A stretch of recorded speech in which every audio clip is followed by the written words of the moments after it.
Toshkentni qozon kabobini yemarsiz, bu dunyoga kelmarsiz. Fayzimizni bersin. Birinchi bo'lib kartoshkalarimizni tillarini qizartirib olamiz. Go'shtimizni qaranglar, pokiza chiroyli. Dandanasi yo'q, tishkamiz ham shunda. Ana endi go'shtlarimizni qizartirib olamiz.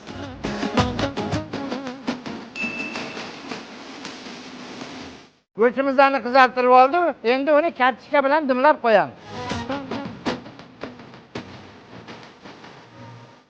Ana endi tuz ziravorlarni berib olamiz.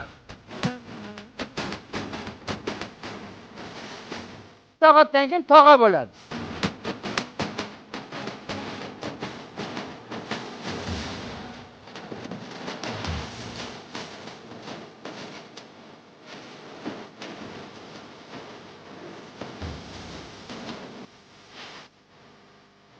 Toshkentda qozon kabobini yeyishga Toshkent restoraniga marhamat.